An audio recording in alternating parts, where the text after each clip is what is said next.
It's a wild world out there, but some worlds are even wilder. Hi, I'm Tyler Hapney, and you're listening to Dungeons and Dystopias. Thank you for listening. Hello, and welcome to yet another episode of Dungeons and Dystopias. I'm Tyler Hapney, your host. I have run over 200 games of Cyberpunk Red and Dungeons and Dragons, so I've decided to combine both of those into this fun little podcast. So, without further ado, we're going to kind of get started today. Today's topic is on Cyberpunk, and it's something concerning something I've sort of talked about before on this podcast, in that we're going to be talking about the fourth corporate war in Cyberpunk, which is, I would argue, probably one of the most foundational moments in the Cyberpunk universe. Not only because, it's one of the most important parts of Cyberpunk 2077, which is the cyberpunk media most people would know, but it's also something that sort of sets the tone for the rest of the cyberpunk universe going forward. And it's not something that, the cyberpunk universe started with. The cyberpunk universe had corporate wars to start. The first, second, and I believe third corporate war were all sort of taking place within the 2013 sort of early, late 2010s sort of region.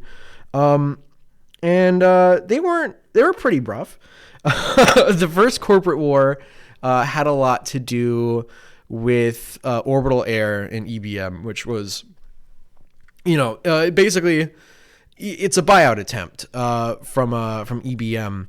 But essentially, that kind of wound up with them competing with Orbital Air, and that turned into major warfare, who were basically trying to retrieve the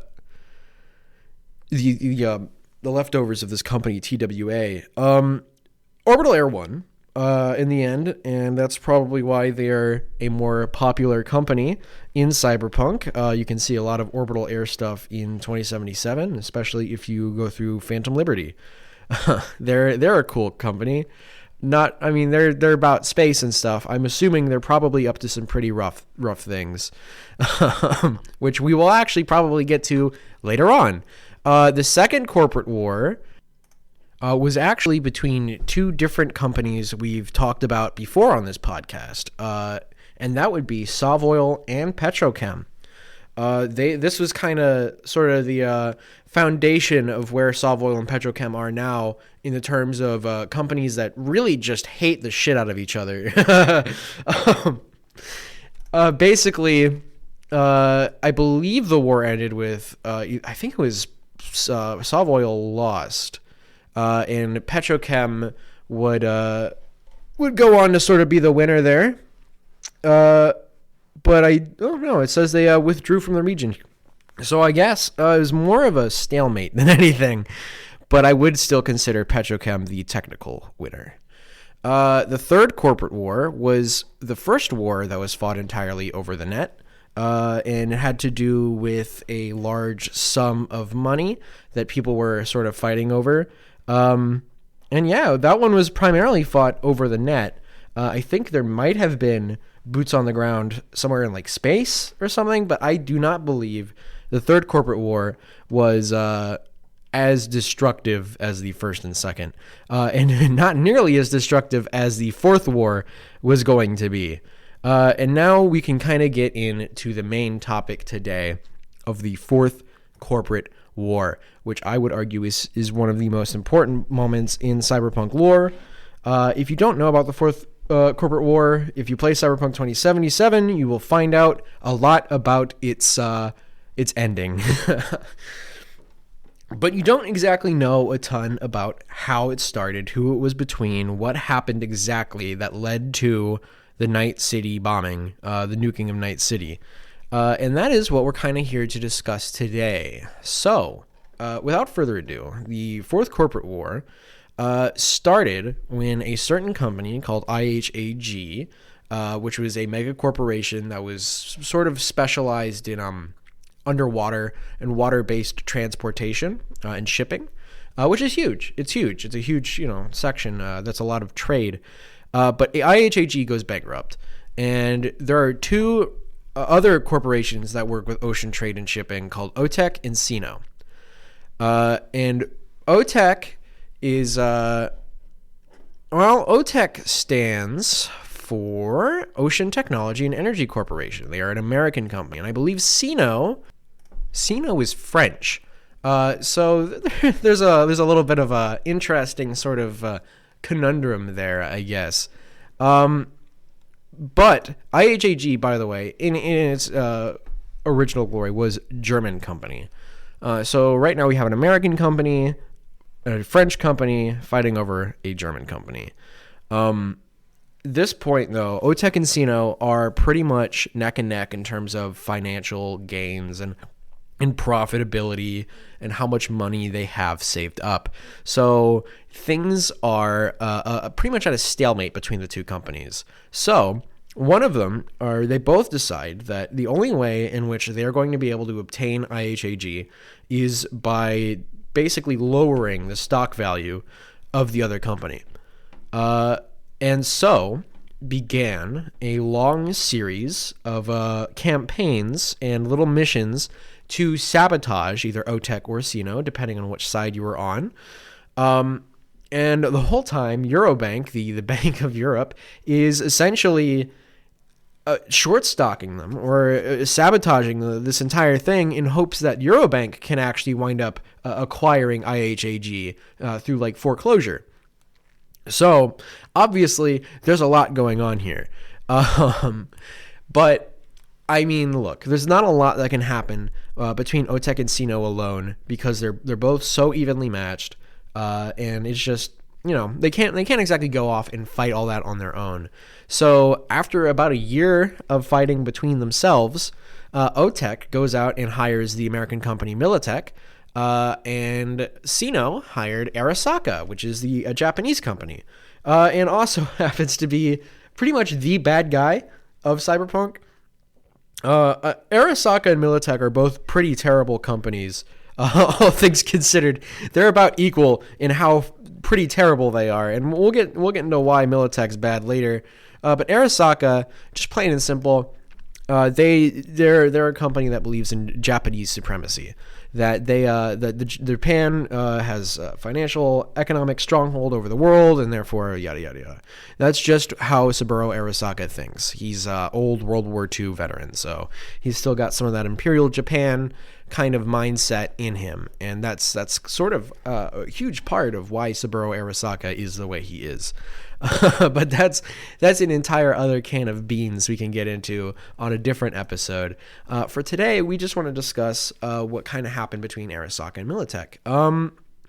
So Arasaka and Militech are forced against each other in this conflict between OTEC and Sino.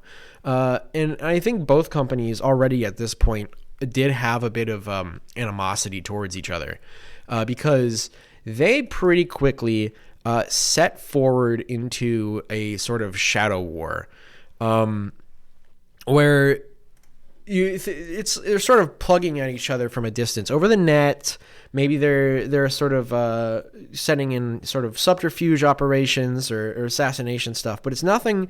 It's no boots on the ground, open in the city conflict. You know, it's not a war yet. It's a it's a happening.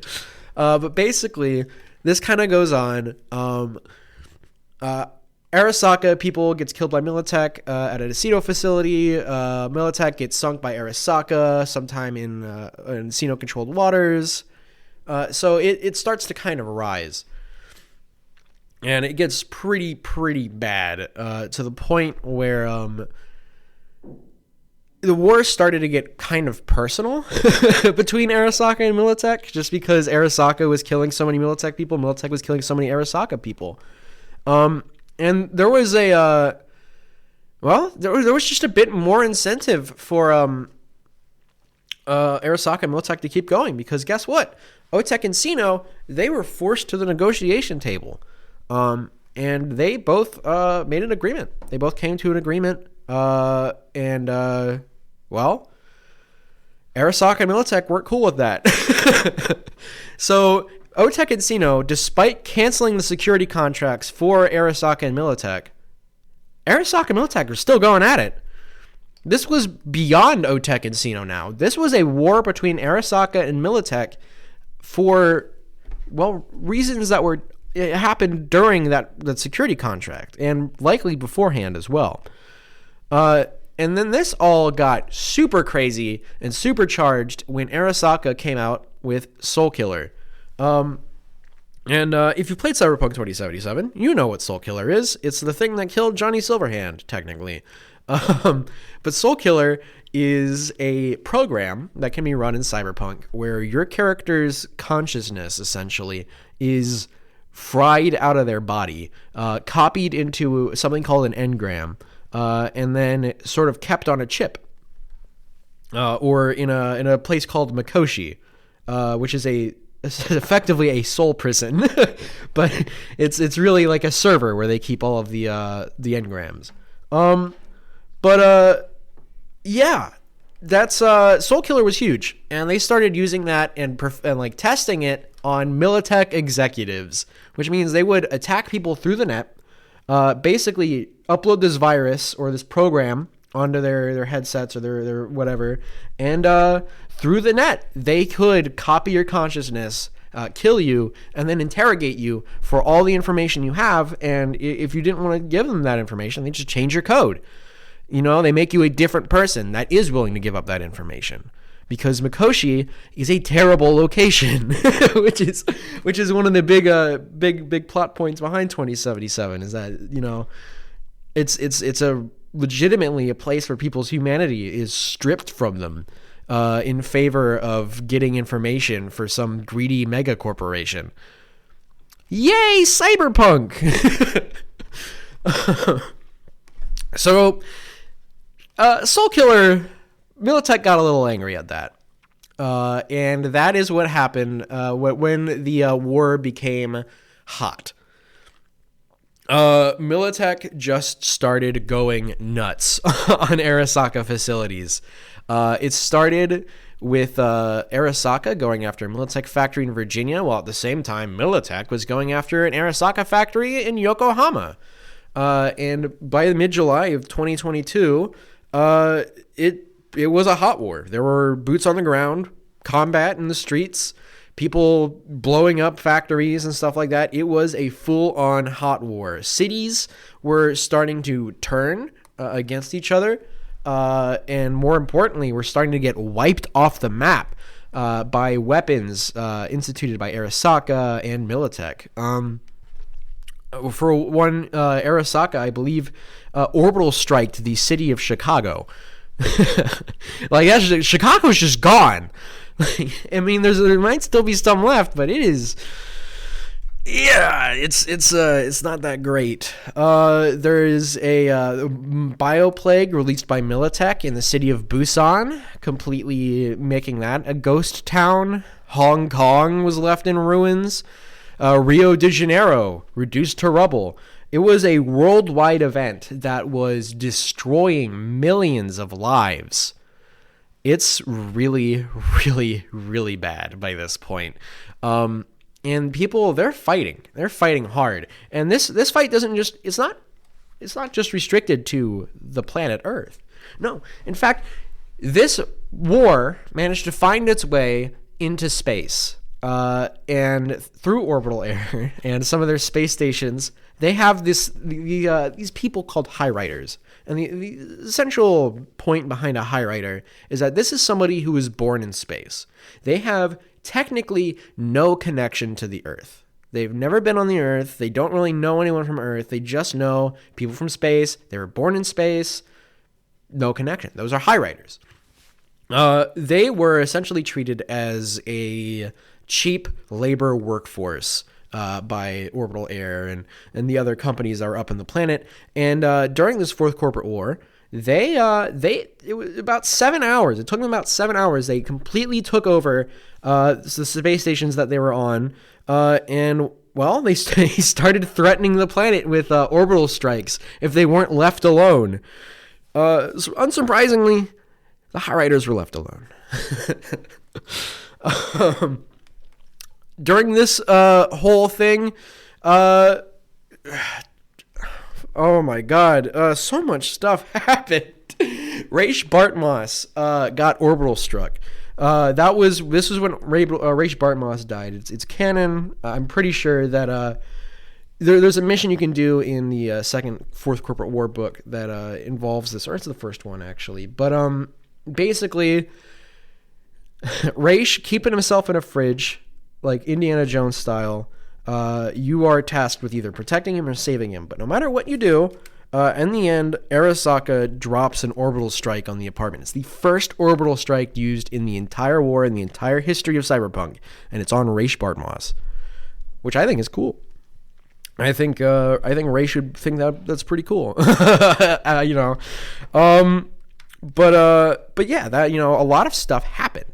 And the way this Fourth Corporate War sort of started to end was Japan and America both tried to nationalize Militech and Arasaka, which means that no longer were they private corporations. They were now part of the government. And wow. That basically, I don't know. I'd argue that gives them more power. Somehow, but it's kind of transparent when you look at America at the time, and the president was Elizabeth Kress, who was an ex-Militech CEO, or the president of Militech. So it's definitely interesting to see how Militech, after this, actually takes on the form or the position of the armed forces of the United States, or the new United States by this point. So Militech is nationalized by the U.S. Arasaka is nationalized by Japan. And pretty much that's ended the war in everywhere but Night City, because neither of those governments have any power in Night City. So it's still up for grabs. And that's something Arasaka and I think Militech realized, because Arasaka still had a huge office in Night City. It was huge. It's where a lot of their Soul Killer stuff was made. So Militech, they got together a small group, a small party of edge runners, including Morgan Blackhand, Rogue Amendiaries, Spider Murphy, Johnny Silverhand, Shaitan, all sorts of people. Basically every single famous face from Cyberpunk was at this Night City Tower raid. And it ends with Johnny Silverhand getting essentially cut in half by Atom Smasher's shotgun, which is not shown in 2077, because Johnny Silverhand is an unreliable narrator. Yeah, this sort of raid ends with a large sort of, not large, I'd say a suitcase-sized nuclear device being planted in Arasaka Tower. And, Morgan Blackhand and Atom Smasher face off on the roof. And the last thing anyone sees of Morgan Blackhand is him just charging at Atom Smasher before this bomb goes off. But, I mean, I think we know, out of character, we know Morgan's alive. Atom's alive. Why wouldn't Morgan be? But the bombing of Night City and the subsequent hundreds of thousands of people that died from that was the end of the Fourth Corporate War, because that was the worst thing a corporation has ever done, and that was, of course, under the instruction of Militech. Afterwards, Militech President Kress actually blames Arasaka for the incident, saying that there was a failsafe nuclear device in the tower, and that they had detonated it, not Militech, which, of course, like 20 years later would be revealed was false. So that's the Fourth Corporate War. It is huge. It basically shapes Night City for the next 2 games or generations. Both 2045 and Cyberpunk Red is, well, it's a post-apocalypse, basically. And that the apocalypse is the Fourth Corporate War. And then 2077, we still hear about how Night City is recovering from it. We still see cleanup efforts. We still see rebuilding efforts. It's a whole thing going on. And for that, I think the Fourth Corporate War is an extremely cool company. Extremely cool instance, thing that happened in a fake universe. With that being said, we're gonna end this episode off with our monster, or the metaphorical monster of the week, and we're gonna talk a bit about Hydrosubsidium, because we were talking a bit about ocean-based companies. Hydrosubsidium is one such ocean-based company, but they're not exactly trading and supplies and stuff like Otek and Sino, where they're more science. And developing things for traveling underwater. Like, if you were to acquire a submarine, or maybe an anti-rebreather mask, or a rebreather mask or something, you'd probably be buying from Hydrosubsidium. And, that doesn't sound too bad. It sounds like a decent company that maybe, they don't do a ton. Well, that's kind of the problem. We don't know a ton about Hydrosubsidium. We know that they have a secret facility just off of the coast of Night City. We don't know what they're doing in that secret facility. And we also know that they have quite a lot of control over the areas under the water. And that comes to another sort of thing. We have high riders, but we also have the deep down, which the deep down is a society of people who live under the water, like the very bottom of the ocean. And many times they work with Hydrosubsidium or some of these other ocean-based companies. So what I've done in the past is I've used Hydrosubsidium as an antagonist, as they're trying to take over more of the deep down, because we don't really know too much about the deep down. And if I had to guess, you can't really escape Cyberpunk even if you're at the bottom of the ocean. So that's Hydrosubsidium. And that will also be it for us this week. Thank you so much for listening. And please come back next week where we'll have a Dungeons & Dragons episode for you. And as for now, I've been Tyler Hapney, and this has been Dungeons & Dystopias.